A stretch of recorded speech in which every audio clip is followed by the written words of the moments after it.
When you see something wrong, you better aggressively stand up against that bullshit. When you see somebody doing something to somebody else that they shouldn't be doing, you should be capable and willing of being aggressive in your response to subdue a threat and make the world a better place. It's about being righteous.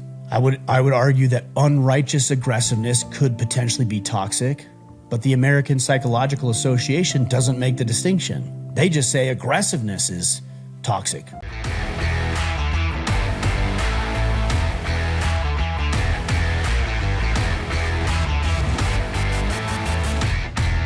Men, I think it's time that we start talking about toxic masculinity. And I want to be very clear. It's not because I believe that toxic masculinity is worthy of talking about. It's because so many people do believe that it's worthy of talking about. I want to be very clear when I say this, that I don't believe masculinity is toxic. Now, inevitably, when we talk about masculinity, I'm met with a certain group of people who will say, well, Ryan, nobody's saying that all masculinity is toxic. What we're saying is that there's attributes or characteristics or behaviors of men that could potentially be toxic. And I can certainly agree with that. But I don't think that masculinity in and of itself is inherently toxic. And some people say, nobody means that. Well, that's not true. There was a study, I'm using that term loosely, by the American Psychological Association in 2019 that says that masculinity, or more specifically, the characteristics generally associated with masculinity, dominance, competitiveness, aggression, and stoicism, are inherently toxic and dangerous to our young boys. So you can't tell me that nobody believes that masculinity in and of itself is inherently toxic. We see this permeated throughout all of society. Men are evil, men are horrible, masculinity is bad. We have the man versus the bear memes. We have the men would rather do blank than go to therapy, and down with the patriarchy. These are all terms that we've heard that advocate for masculinity being inherently wrong with what's going on in society today. And that is the furthest thing from the truth. You know, it's really easy to complain about masculinity when you're the beneficiary of what men have produced for you. Comfort, safety, security, guidance, direction, infrastructure, governments, nations, abundance, innovation, prosperity, economic systems that have lifted more people out of poverty and solved more problems and explored more of not only the planet, but the space even. It's men who do that. And that's not to discount women. And by the way, guys, we're not at odds with each other. I don't know where we began to believe that men and women are at odds with each other, but I'm here to tell you that we're not. We're complementary. We work well together. And just because a man succeeds doesn't mean that a woman was pushed down. And just because a woman succeeds doesn't mean that a man was pushed down. It means that we complement each other and we have opportunities to serve each other in effective ways. So today, what I thought I would do is specifically address why it's important we talk about toxic masculinity briefly. I'm not going to drone on and on about this, but I am going to talk about it because so many people seem to be embracing and accepting the idea that masculinity is in fact inherently toxic. And what I'm going to do today is I'm going to cover 4 key characteristics that the American Psychological Association in 2019 with their study, I'm using quotations if you're not watching video, that their study said were inherently toxic: dominance, aggression, stoicism, and competitiveness. And I'm going to prove to you why those are not inherently toxic. And I think it's important that we realize this because in a culture that tends to generally demonize men, it's really incumbent upon us as men to combat that notion. If we show up the way that these people are telling us we show up, then we're just exacerbating the problems and we're playing into the narrative. But if you can use the characteristics, the God-given characteristics of competition, dominance, aggression, stoicism, and I would even add maybe risk-taking in there, but you can use those in a righteous and effective way, I think the people around you, and generally more people in the world, would see that men aren't the enemy. We are the answer. So let's get into it. And I didn't really write this down, but I'm going to, as I was riffing there, risk-taking was a topic that I thought we would address as well. All right, so let's talk about the first one. Let's talk about dominance. Actually, you know what? Let me back up. I talked about the American Psychological Association. I pulled up some resources here, and this comes directly from APA.org, American Psychological Association.org. This is, again, from 2019.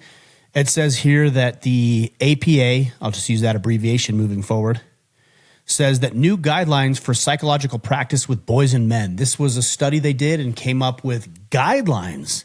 So now the medical community is involved in the idea of toxic masculinity. And it says here, strive to recognize and address these problems in boys and men while remaining sensitive to the field's androcentric past. 13 years in the making, they draw on more than 40 years of research showing that traditional masculinity, let me say that again, traditional masculinity is psychologically harmful, and that socializing boys to suppress their emotions causes damage that echoes both inwardly and outwardly. You can no longer make the claim that there's nobody out there who believes that masculinity is not inherently toxic. It says it right here. Research showing that traditional masculinity is psychologically harmful, and that socializing boys to suppress their emotions, which does happen, but I'm going to give you a different explanation, causes damage that echoes both inwardly and outwardly. This is a problem. This is coming again from the American Psychological Association. I'm also going to read another paragraph, and this comes from, this is from 2019, and this is from Stephanie Pappas. It kind of makes sense that it's a woman, and no offense to women necessarily, but it makes sense that a woman is trying to explain how men behave and how they perform when she's probably the recipient and beneficiary of what men have done. And again, I there's mansplaining. I guess womansplaining would be something that we ought to consider as well. Here she says, the main thrust of the subsequent research is that traditional masculinity, marked by stoicism, competitiveness, dominance, and aggression, is on the whole harmful. Men socialized in this way are less likely to engage in healthy behaviors. I read that very slow for emphasis. The main thrust of the subsequent research is that traditional masculinity, marked by stoicism, competitiveness, dominance, and aggression, is on the whole harmful. Men socialized in this way are less likely to engage in healthy behaviors. So let's break down each one of those and tear this argument apart. And I can do this in 15 minutes, and it took 40 years of research for the American Psychological Association to do it. Tell me these people aren't credible. All right, let's talk about number one, dominance. That is one of the key factors. Guys, you have the ability to be dominant in life without being a dick. And I'm going to give you the counter argument to each of these because I think it's imperative that we as men display what actual masculinity looks like and how we can serve our families, our communities, our businesses, every people that we interact with. You can be dominant without being a dick. Domination just means that you're the best of the best.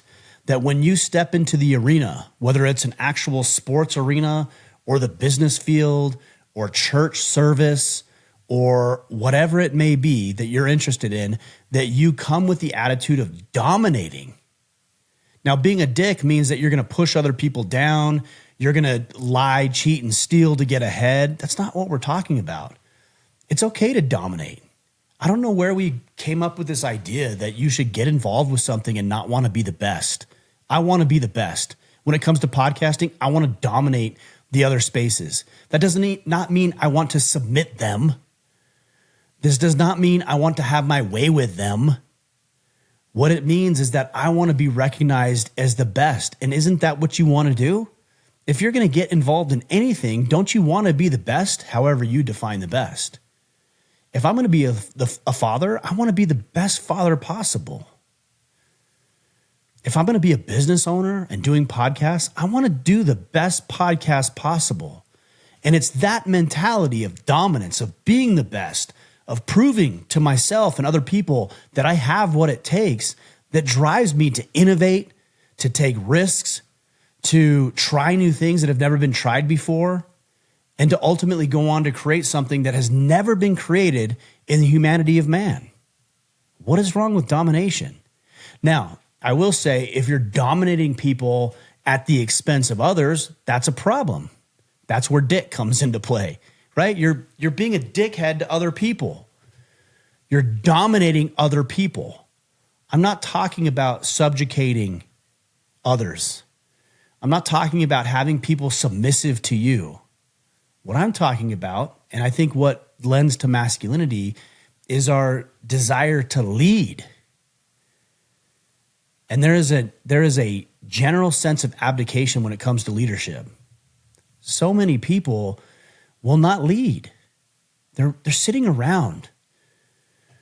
They're being lazy. They're being scared. They're not exhibiting any courage, and they're waiting for somebody else to lead. And if you can dominate and be the leader that people require, by the way, if people voluntarily follow you, it doesn't mean that you're being dominant. It means that you're leading where other people won't.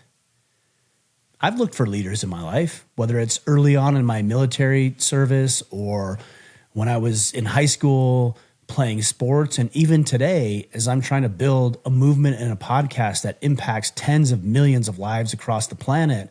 I'm looking at what other people do for what is possible. Why would I perform less than I'm capable of? Much of society would have you do that. Don't be the best. Don't do everything that you can because heaven forbid somebody else is offended or put out because you worked your tail off and got to the place that you're meant to be. I have a friend of mine, and he's very tall. He's probably 6'6". He has a son who's probably, I think at the age of 11, 12, 13 years old, was probably 6'3", 6'4", very tall. And he played basketball. And I remember this friend, he would always bring his son's birth certificate to games because it would always be challenged. And he would go out, and he never hindered his son. He never told his son to not dominate people who were 5'2", 5'3", 5'4", the same age group as he, because why would you tell a kid to play less than he's capable of? And why would you encourage a man to do less than what he can? Men, anything that you get involved with, and I'll say this, it's all subjective. Like, I don't know what your definition of winning is. It's all subjective, but whatever your definition is, you better go out there with the design to dominate, to be the best, to absolutely crush the competition, and to win. Not at all costs. You'll never hear me say that. We don't want to win at all costs. We want to do it righteously and morally. And when people see that they can follow us, that we are leaders, that we are worthy of them going on the path with us, we turn the conversation from one of toxic masculinity to one of healthy masculinity, that a man's desire to dominate is not toxic. It's actually a very healthy thing, and people will see that. All right, number 2, aggressive. Aggression was the other one, was another one, 2 of 4 that the American Psychological Association talked about. You can be aggressive without being an agitator. Aggression just means I'm going to go as hard as I possibly can, balls to the wall, 100% within the confines of the agreement. So if I'm in a basketball game, I'm going to play by the rules, but I'm going to go 100%. And if you can't go 100%, that's not on me. It's not on me to slow myself down because you can't keep up. It's on you to speed up if you can't keep up with me. I'm not going to slow down. I'm going to be aggressive towards my goals. And that doesn't mean reckless. It doesn't mean that I'm deliberately, intentionally trying to agitate other people and piss other people off. Sure, people will be agitated in the process, but it's not me who's doing it. It's their own insecurities. Now, if I run around and I'm pushing people around and I'm bullying people and I'm not following the rules of engagement and I'm treating people like garbage and I'm pushing up on other people instead of lifting them up, sure. But can't you be just as aggressive in lifting others up? Can't you be just as aggressive in praising and honoring the people in your life who are helping you accomplish goals and who are doing big things? Can't you be aggressive in pursuing righteous and noble endeavors, starting businesses? Man, even walking down the road, if you see a woman getting assaulted by somebody and you run up there and you use your level of aggression to subdue somebody who would maybe accost or rape a woman, are you telling me that aggression is inherently toxic? Of course it isn't. Now, if you're using aggression to do violence and ill will towards others, then sure. But inherently, no. Guys, we are meant to be aggressive. And so many men are sitting around, they're timid, they're passive, they're afraid, they're henpecked by their wives because heaven forbid you show any level of masculinity and you decide to deliberately and intentionally, methodically pursue a goal and ambition and desire that you have. It's okay to have those things, but you don't need to agitate in the process. In fact, I would say that's counterintuitive. When I'm aggressively pursuing my goals, I don't want to agitate people. I want to enlist people. I want my girlfriend to be on board with what I'm doing. I want my kids to believe in me. I want you guys to listen to this podcast to support what we're doing. I want you to believe in this mission. I want people to buy our products, to be excited that they buy our products and to wear it proudly around their communities. I'm aggressively enlisting other men to follow the path that leads to righteousness and leads to results, not just for themselves, but to other people. When you see something wrong, you better aggressively stand up against that bullshit. When you see somebody doing something to somebody else that they shouldn't be doing, you should be capable and willing of being aggressive in your response to subdue a threat and make the world a better place. It's about being righteous. I would argue that unrighteous aggressiveness could potentially be toxic, but the American Psychological Association doesn't make the distinction. They just say aggressiveness is toxic or dangerous and harmful. It has to be righteous and it has to be refined. You can be aggressive. In fact, one of the greatest lessons that I've learned over my years of podcasting is from Andy Frisella. He talks about aggressive patience. The things that you want aren't going to come quickly. It's going to take time. Whether you want to get strong, lose weight, start a business, get out of debt, build a relationship, rekindle a relationship, repair damaged relationships, it doesn't happen overnight. So you need to be aggressive in your actions, but patient in the results. So if you can be righteous in your aggression and refined, that's the term I use, meaning that you're using discernment and you're doing it correctly, people are going to see that. They're going to latch onto that. They're going to want to follow you. Next, we're going to talk about stoicism. The American Psychological Association says stoicism is inherently dangerous. At best, they don't understand what stoicism is because they're conflating stoicism with a suppression of emotions. And I would say if you're suppressing your emotions, I don't think you're necessarily being toxic, but you're not being smart. We're all emotional creatures, both men and women. Men like to say women are the more emotional. That hasn't been my experience. I think we're just as emotional as women. We just display it differently. We get angry. We shut down. We punch holes in the wall. We yell. Women might cry. They might resort to extremes. They also shut down. Or they try to confront. Like we're all doing the same thing, guys. So I don't think that men are less emotional than women. We just exhibit it differently. But stoicism isn't about suppressing your emotions. Like if one of my children came to me and they said, hey, I'm really upset because of this and this and this, I wouldn't say, shut up. Stop being a little baby. Of course not. Like very few men actually do that. It's painted as this cultural phenomenon where all men are just total dickheads to their families and their kids and everybody else. And I've had moments of that, don't get me wrong, but generally I'm not acting that way. You know, my daughter the other day, we went on a hike and she was coming down and her shoes were a little too small for her and she was starting to get some blisters and I could tell and she was struggling, I didn't say shut your mouth and just deal with it. Nobody does that. Well, I shouldn't say nobody. Very few people do that. What I said is, hey, bud, we got to find a way to get tough. I know it hurts. I know you're in pain right now. I know you got those blisters going, but we got to find a way to bear down because the only way off this mountain is down and you got to walk it because I'm not going to carry you. And she did. She grumbled and griped and put up some issues, but she made it down. And it wasn't because I was telling her to suppress her emotions or I was telling her to man up. It was because I was helping her learn how to be mentally and emotionally resilient in the wake of physical hardship. And that's what I'm talking about when it comes to stoicism. It's not suppressing your emotions. That's not what stoicism means. Being a stoic is learning to understand your emotions so you can begin to regulate them.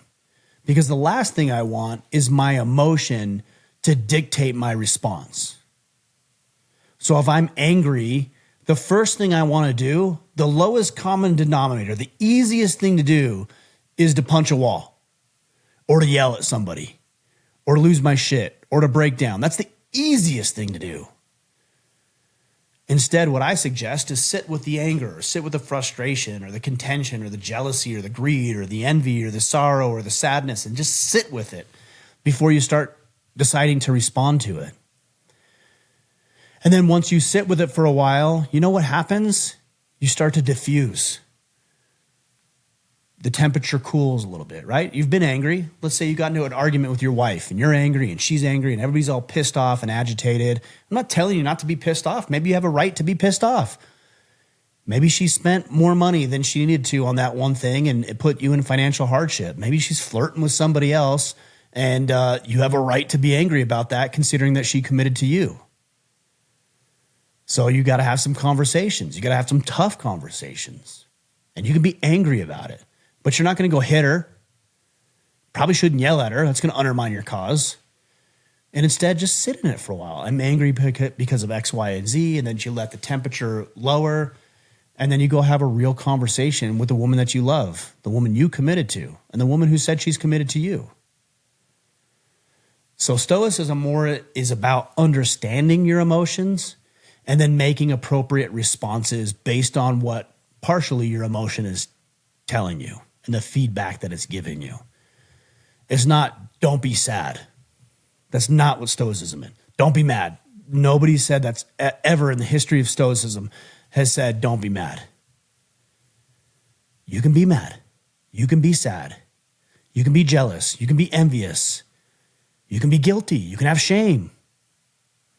All of those things are part of the human condition. It's a matter of what you do with the emotion that you're feeling. It's about comprehension. Understanding yourself. All right, the last point here is competitive.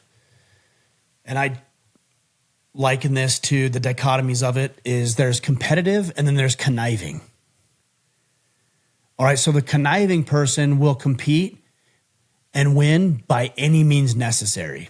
They'll lie, they'll cheat, they'll steal, they'll bend the rules, they'll break the rules. They'll do whatever they can to win. That's not what competition is. Competition by design is operating on a level playing field to test where our capabilities are.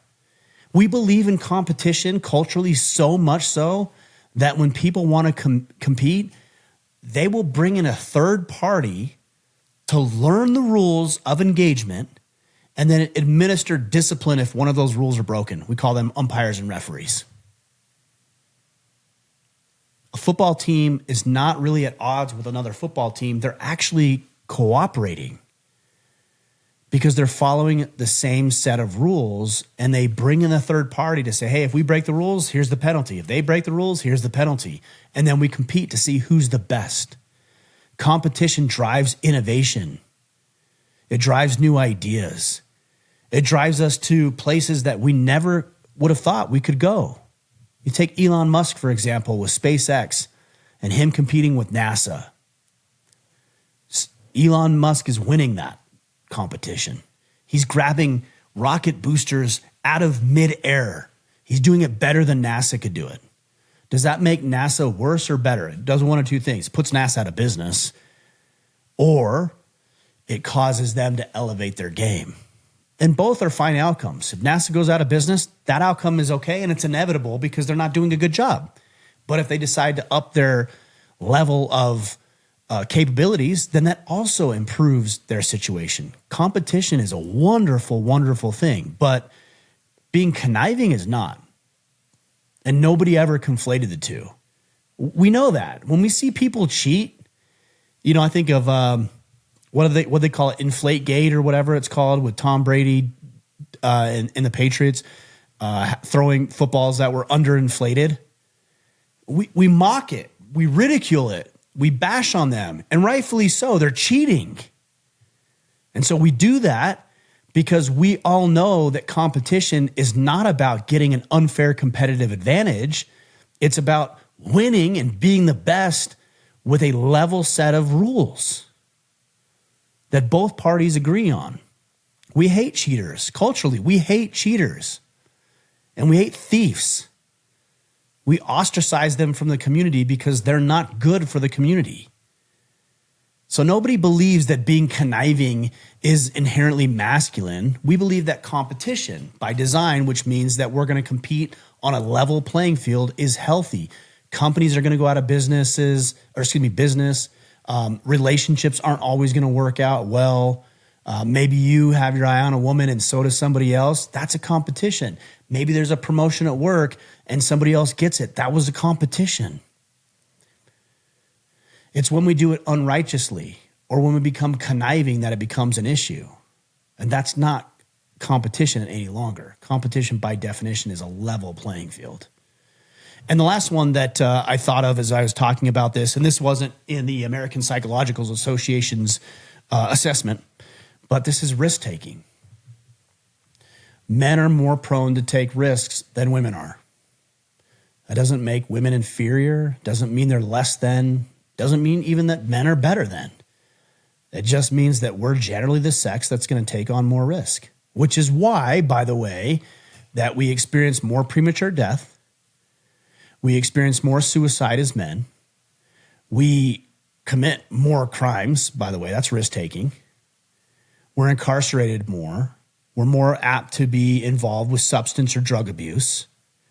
We're failing out of schools. There's a lot going on with men that are directly tied to our risk-taking. Now, some people might say, what does failing out of school or not graduating college have to do with risk-taking? Well, men are more likely to go start businesses. Women are more likely to go to college. It's not subject to interpretation. That's just the numbers. Women are going to college more than men, and they're getting college degrees more than men because more men are going out to start businesses.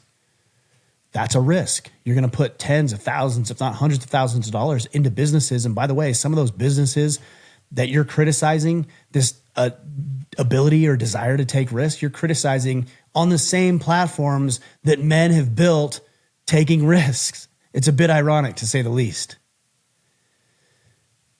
Guys, what the point that I'm making here is that masculinity is not inherently toxic. If you take the counter to the debates and the arguments and the points that I gave you today, sure, I think you could probably make that case. If I said, hey, being a dick is toxic, we'd all agree with that. But nobody's saying that men should be dicks. We're saying that you should use your ability to be dominant. If I said you're going to be an agitator for everybody, people would say that's toxic. Nobody's telling men to agitate people. If I said that you need to suppress your emotions and bottle them up and not ever share them, I would say, yeah, maybe that's toxic. But nobody's telling people to do that. That's not true. Some people are. But I'm not telling people to do that. I'm saying understand your emotions. If somebody says, hey, be conniving and steal and cheat and lie and rob to get ahead, that's not masculinity. Nobody's saying that's masculinity.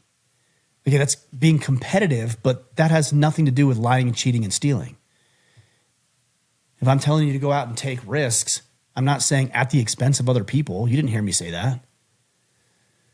So we have to move past this idea that masculinity is inherently toxic. And, you might, as I'm preaching to the choir a bit here, believe that masculinity is not inherently toxic. There's a good contingent of people who believe it is, and it's our job not to convince them, but it's our job to show up powerfully so they actually see what real masculinity looks like.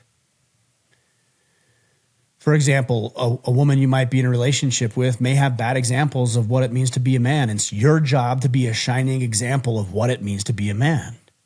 The people you work with might have worked for horrible bosses where they were abused verbally and they were ridiculed and mocked and stymied when it came to their growth. And it's your job as an employer to empower and edify and uplift other people.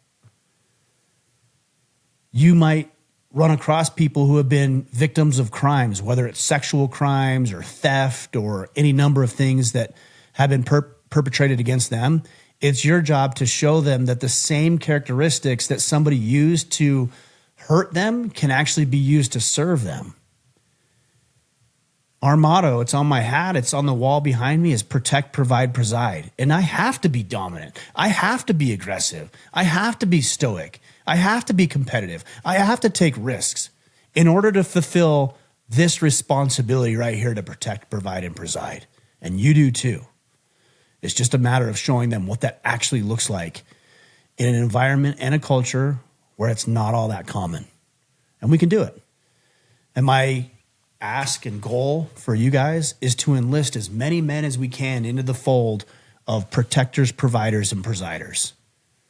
Men that will serve others, men that will protect others, men that care about others, men that will lead other people righteously and do this the right way so that they can see that the people who are doing it the wrong way aren't men at all. There's something entirely different. All right, guys, that's what I've got for you today. We'll be back next week for another interview. Until then, go out there, take action, and become the man you are meant to be.